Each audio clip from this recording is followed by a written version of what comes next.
10ാം ക്ലാസ്സിലെ കേരള പാഠാവലി യൂണിറ്റ് 1 നോക്കാം. ഭാഷ പൂത്തും സംസ്കാരം തളിർത്തും എന്നാണ് ഈ യൂണിറ്റിൻ്റെ പേര്. 3 പാഠഭാഗങ്ങളാണ് ഈ യൂണിറ്റിൽ പഠിക്കുവാനുള്ളത്. ആദ്യത്തെ പാഠം കഥകൾ അതിമോഹനം. എഴുത്തച്ഛൻ്റെ മഹാഭാരതം കിളിപ്പാട്ടിലെ ദ്രോണപർവത്തിലെ വരികളാണ് കഥകൾ അതിമോഹനത്തിൽ ഉൾപ്പെടുത്തിയിരിക്കുന്നത്. യൂണിറ്റിൻ്റെ പേര് സൂചിപ്പിക്കുന്നത് പോലെ തന്നെ നമ്മുടെ സംസ്കാരവും ഭാഷയും തളർത്തു താഴ്ച വളർന്നൊരു കാലമുണ്ടായിരുന്നു. ആ കാലഘട്ടത്തിലെ ഒരു പ്രധാന രചനയാണിത്. പ്രവേശക പ്രവർത്തനമായിട്ട് OV വിജയൻ്റെ ഖസാക്കിൻ്റെ ഇതിഹാസം എന്ന നോവലിലെ ഒരു ഭാഗം നൽകിയിട്ടുണ്ട്. അതൊന്ന് വായിച്ചു നോക്കാം. ഇന്നൊരു കഥ പറയാം, അയാൾ പറഞ്ഞു. എന്ത് കഥയാ വേണ്ടത്? കുട്ടികളെല്ലാവരും ഒന്നിച്ചു സംസാരിക്കാൻ തുടങ്ങി. സർ സർ, സുറുമയിട്ട പെൺകുട്ടി കൈ ഉയർത്തിക്കാട്ടി. പറയൂ, രവി പറഞ്ഞു. സർ, ആരും ചാകാത്ത കഥ. രവി ചിരിച്ചുപോയി. അവൾ തുടുത്തു. എന്താ പേര്? രവി ചോദിച്ചു. കുഞ്ഞാമിന. ശരി, രവി പറഞ്ഞു. രവി കഥ പറയാനൊരുങ്ങി. ഒരു ചോദ്യം കൊടുത്തിട്ടുണ്ട്. കഥ മാത്രമല്ല, എല്ലാം വൈകാരികമായി അവതരിപ്പിക്കാൻ ഭാഷ വേണം, മാതൃഭാഷ വേണം. ചർച്ച ചെയ്യുക. ക്ലാസ്സിൽ നിങ്ങൾ ചർച്ച ചെയ്യുക. മനുഷ്യന് അവൻ്റെ ചിന്തകളും ആശയങ്ങളൊക്കെ രൂപപ്പെടുത്തുന്നത് പ്രധാനമായിട്ടും മാതൃഭാഷയിലൂടെയാണ്, അല്ലേ? ഇനി നമുക്ക് പാഠഭാഗത്തിലേക്ക് കടക്കാം. കഥകൾ അതിമോഹനം. കവിതയുടെ ആശയം എന്ന് പറയുന്നത് കുരുക്ഷേത്ര യുദ്ധത്തിൽ ഭീഷ്മരുടെ പതനത്തെ തുടർന്ന് ദുര്യോധനൻ ആചാര്യനായ ദ്രോണരെ സർവ്വസേനാപതിയായി വാഴിക്കുന്നു. 18 ദിവസം നീണ്ടുനിന്ന പാണ്ഡവ കൗരയുദ്ധത്തിൽ 11 മുതൽ 15 വരെയുള്ള ദിവസങ്ങളിൽ കൗരവസേനയെ നയിച്ചത് ദ്രോണരാണ്. ഈ 5 ദിവസങ്ങളിലെ യുദ്ധവർണ്ണനയാണ് ദ്രോണപർവമായി മഹാഭാരതത്തിൽ ഉൾപ്പെടുത്തിയിരിക്കുന്നത്. കഥ പറയുമ്പോൾ കിളിയുടെ കണ്ണിൽ 100 വർണ്ണങ്ങൾ ഭാഷയുടെ ചിറകിലും. മലയാള ഭാഷയുടെ പിതാവെന്നറിയപ്പെടുന്ന എഴുത്തച്ഛൻ്റെ കാവ്യഭാഷയ്ക്ക് ഒരുപാട് സവിശേഷതകളുണ്ട്.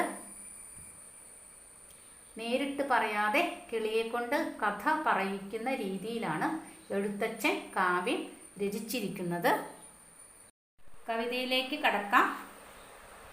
പഞ്ചവർണ്ണക്കിളി പെൺകിടാവെ തെളിഞ്ഞെഞ്ചെവി രണ്ടും കുളിർക്കപ്പറക നീ, നെഞ്ചം തെളിഞ്ഞു കുറുക്കി കൊഴുത്ത പാൽ പഞ്ചതാരപ്പൊടി കൂട്ടിക്കുഴമ്പാക്കി, നല്ല കദളിപ്പഴങ്ങൾ തിരഞ്ഞു ഞാൻ മെല്ലെ തിരുമ്മിയുടച്ചു തേനും വീഴ്ത്തി, വെല്ലവും ശർക്കരയും പൊടിച്ചിട്ടതിൽ വെള്ളിത്തളികയിൽ മേളിച്ചു വെവ്വേറെ വെച്ചിരിക്കുന്നതെടുത്തു ഭുജിച്ചാലും ഇച്ചയാകുന്നതു ദാഹമുണ്ടെങ്കിലോ, നീലക്കരിമ്പിൻ്റെ ചാറുമിളനീരും പാലും മധുവും കുടിച്ചാലുമാവോളം.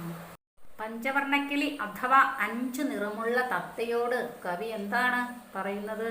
എൻ്റെ ചെവി രണ്ടും കുളിർക്കെ നീ പറയുക, എൻ്റെ ചെവിക്ക്, എൻ്റെ കാതുകൾക്ക് ഇമ്പ പകരുന്ന കഥ പറയുക എന്ന് കവി പറയുകയാണ്.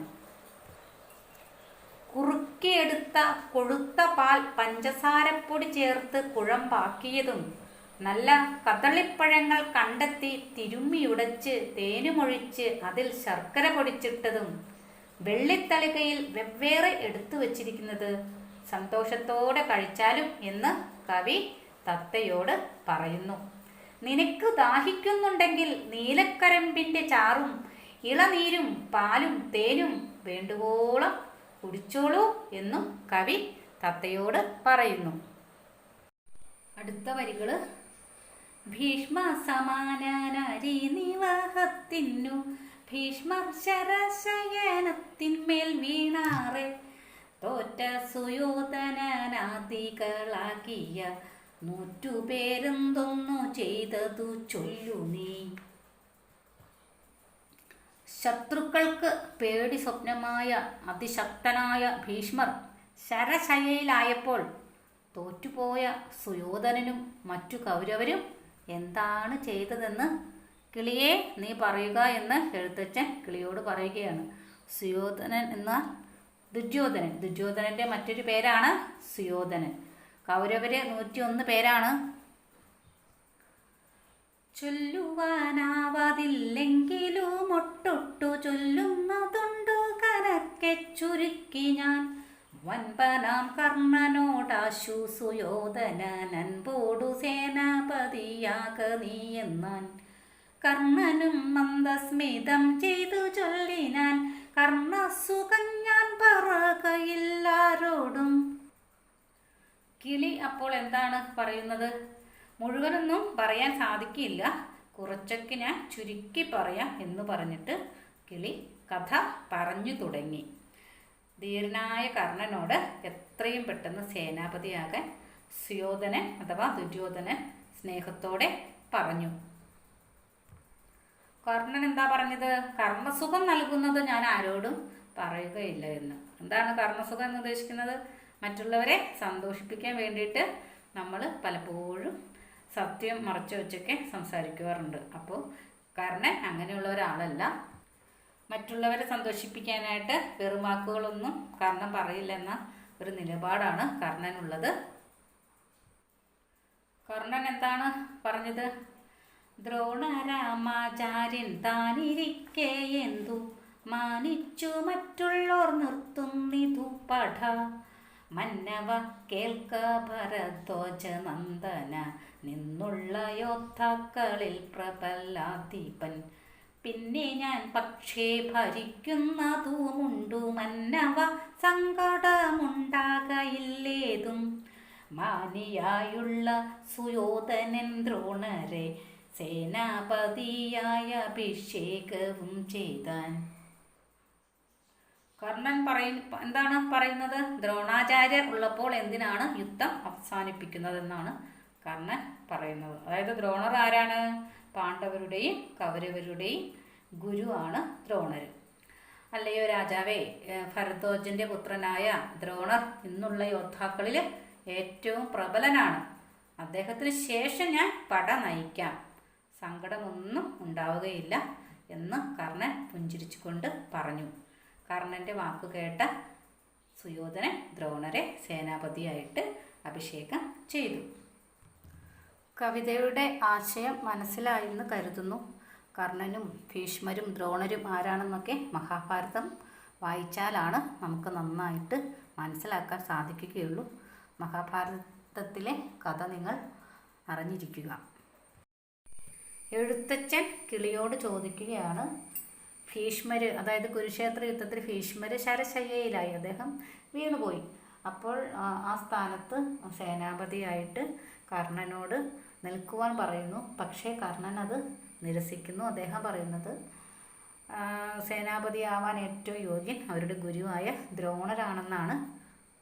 പാഠഭാഗത്തിലെ ചോദ്യങ്ങൾ നോക്കാം. പഞ്ചവർണ്ണ കിളിക്ക് കവി നൽകുന്ന വിശിഷ്ട ഭോജ്യങ്ങൾ എന്തെല്ലാം? അവയുടെ സവിശേഷത എന്ത്? കണ്ടെത്തി അവതരിപ്പിക്കുക.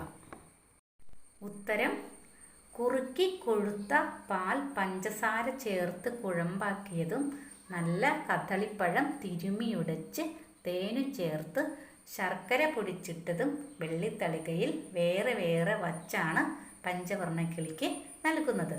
കുടിക്കാൻ നീലക്കരിമ്പിൻ്റെ ചാറും ഇളനീരും പാലും എല്ലാം ആവോളം നൽകുന്നു. പഞ്ചവർണ്ണക്കിളിക്ക് ഏറ്റവും ഇഷ്ടമുള്ള വിശിഷ്ടമായ ഭക്ഷണങ്ങളാണിവ.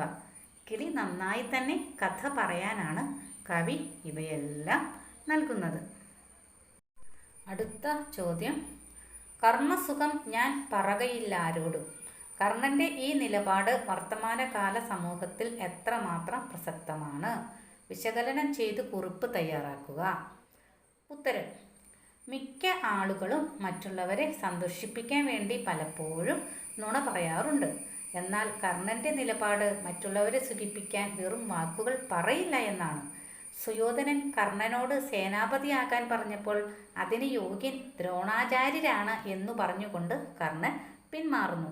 സ്വന്തം താല്പര്യങ്ങൾ സംരക്ഷിക്കുവാൻ വേണ്ടി മറ്റുള്ളവരെ പ്രീതിപ്പെടുത്തുന്ന രീതിയിൽ സംസാരിക്കുന്നവരെ ഇന്ന് ഏതു മേഖലയിലും കാണാൻ കഴിയും. പറയേണ്ട കാര്യങ്ങൾ ധൈര്യത്തോടെ പറയുവാൻ കഴിയുക, സത്യത്തിനു വേണ്ടി നിലകൊള്ളുക, ഇതെല്ലാം വർത്തമാനകാലത്ത് ഇല്ലാതായിക്കൊണ്ടിരിക്കുന്നു. സ്ഥാനമാനങ്ങൾക്ക് വേണ്ടി ആളുകൾ എന്തും ചെയ്യാൻ തയ്യാറാകുന്ന ഈ കാലത്ത് കർണൻ്റെ നിലപാട് മാതൃകയാണ്. ഏത് സാഹചര്യത്തിലും സത്യം മാത്രമേ പറയൂ എന്ന നിലപാടാണ് നാം സ്വീകരിക്കേണ്ടത്. സത്യം പറയുക എന്ന ദർശനമാണ് കർണൻ എന്ന കഥാപാത്രത്തിൻ്റെ വാക്കുകളിലൂടെ എഴുത്തച്ഛൻ പറയുന്നത്. അടുത്ത ചോദ്യം, പഞ്ചവർണ്ണക്കിളി പെൺകിടാവെ തെളിഞ്ഞെഞ്ചവി രണ്ടും കുളിർക്ക പറക നീ, കർണനും മന്ദസ്മിതം ചെയ്തു ചൊല്ലിനാൻ കർണസുഖം ഞാൻ പറകയില്ല ആരോടും. ചെവി രണ്ടും കുളിർക്കെ പറക, കർണസുഖം എന്നീ പ്രയോഗങ്ങൾ ശ്രദ്ധിച്ചല്ലോ. വ്യത്യസ്തമായി ആവിഷ്കരിച്ചിട്ടുള്ള സന്ദർഭങ്ങളാണ് ഇത്. രണ്ടു സന്ദർഭങ്ങളിലും ആശയത്തെ വ്യത്യസ്തമാക്കുന്നത് എന്തെല്ലാം? സാഭിപ്രായം സമർത്ഥിക്കുക. ഉത്തരം, തൻ്റെ ചെവി രണ്ടും കുളിർപ്പിക്കുന്ന കഥകൾ സന്തോഷത്തോടെ പറയുക എന്ന് കവി പഞ്ചവർണ്ണക്കിളിയോട് ആവശ്യപ്പെടുന്നു. ചെവിക്ക് കുളിർമ നൽകുന്ന കാര്യങ്ങൾ മാധുര്യത്തോടെ പാടാനാണ് കവി ആവശ്യപ്പെടുന്നത്. കർണസുഖത്തിനു വേണ്ടി ആരോടും ഒന്നും പറയുകയില്ല എന്നാണ് കർണൻ പറയുന്നത്. മറ്റുള്ളവരെ പ്രീതിപ്പെടുത്തുന്ന വെറും വാക്കുകൾ പറയില്ല എന്നാണ് കർണൻ പറയുന്നതിൻ്റെ സാരം. ഈ രണ്ട് പ്രയോഗങ്ങളും ഒരേ അർത്ഥമാണ് സൂചിപ്പിക്കുന്നത്. എങ്കിലും രണ്ട് സന്ദർഭങ്ങളിലും ഇവ വ്യത്യസ്ത ആശയങ്ങളാണ് ധ്വനിപ്പിക്കുന്നത്. അടുത്ത ചോദ്യം, ആദരാലെങ്കിലും കോരി വിളമ്പിയാൽ സ്വാദില്ല എന്നു വരിമിനി നിർണയം. കല്യാണ സൗഗന്ധികത്തിൽ നിന്ന് എടുത്തിട്ടുള്ള വരികളാണ് കുഞ്ചൻ നമ്പ്യാരുടെ. ചൊല്ലുന്നതുണ്ടു കനക്കെ ചുരുക്കി ഞാൻ, എഴുത്തച്ഛൻ. മുകളിൽ നൽകിയ കവിവചനങ്ങൾ ഭാഷയുടെ ഏതെല്ലാം സവിശേഷതകളാണ് വ്യക്തമാക്കുന്നത്? കാവ്യഭാഗങ്ങൾ വിശദമാക്കി കുറിപ്പ് തയ്യാറാക്കുക. ഉത്തരം, ആദരവോടെ ആണെങ്കിലും ഒരുപാട് കോരി വിളമ്പിയാൽ സ്വാദില്ലാതാകും എന്നാണ് കുഞ്ചൻ നമ്പ്യാർ പറയുന്നത്. നന്നായി ചുരുക്കി പറയാമെന്നാണ് എഴുത്തച്ഛൻ പറയുന്നത്. ഭക്ഷണം ആവശ്യത്തിന് കഴിക്കുമ്പോഴാണ് സ്വാദുള്ളത്. എത്ര പ്രിയപ്പെട്ട ഭക്ഷണമാണെങ്കിലും അധികമായ സ്വാദ് കുറയും. അതുപോലെയാണ് ഭാഷയുടെ കാര്യവും. പറയുന്നത് ചുരുക്കി വ്യക്തമായി പറയണം. ഭാഷ മിതമായിരിക്കണം, അർത്ഥവത്തായിരിക്കണം എന്ന ആശയമാണ് കുഞ്ചൻ നമ്പ്യാരും എഴുത്തച്ഛനും പറയുന്നത്. അടുത്ത ചോദ്യം, എഴുത്തച്ഛൻ കൃതികളിലെ വർണ്ണനയുടെ സവിശേഷതകളെക്കുറിച്ച് ഉപന്യാസം തയ്യാറാക്കുക. ഉത്തരം, മലയാള ഭാഷ തഴച്ചു വളർന്നത് എഴുത്തച്ഛൻ്റെ കാലം മുതലാണ്. മലയാളത്തിൻ്റെതായ പുതിയൊരു സാഹിത്യ ഭാഷയ്ക്ക് എഴുത്തച്ഛൻ രൂപം നൽകി. ചൊല്ലുന്നതുണ്ടു കനയ്ക്ക് ചുരുക്കി ഞാൻ എന്ന വരികൾ എഴുത്തച്ഛൻ്റെ കാവ്യരീതിയുടെ സവിശേഷത വ്യക്തമാക്കുന്നു. വളരെ കുറച്ച് വാക്കുകൾ ഉപയോഗിച്ച് ആശയത്തിൻ്റെ വലിയ ലോകം അദ്ദേഹം തുറന്നിടുന്നു. അക്ഷരങ്ങളുടെ ആവർത്തനം കൊണ്ടുണ്ടാകുന്ന ശബ്ദഭംഗി എഴുത്തച്ഛൻ കൃതികളുടെ മറ്റൊരു സവിശേഷതയാണ്. സന്ദർഭങ്ങളെ മിഴിവുറ്റതാക്കാൻ അനുയോജ്യമായ ധാരാളം പ്രയോഗങ്ങൾ അദ്ദേഹത്തിൻ്റെ കാവ്യഭാഗങ്ങളിൽ കാണാം. ഏതു ഭാവവും പ്രകടിപ്പിക്കാൻ പറ്റിയ ദൃശ്യാത്മകമായ ഭാഷ അദ്ദേഹം ഉപയോഗിച്ചു. അതുകൊണ്ടൊക്കെ തന്നെയാണ് മലയാള ഭാഷയുടെ പിതാവ് എന്ന് എഴുത്തച്ഛൻ അറിയപ്പെടുന്നത്. ഇനി അടുത്ത പാഠഭാഗവുമായി അടുത്ത ക്ലാസ്സിൽ കാണാം.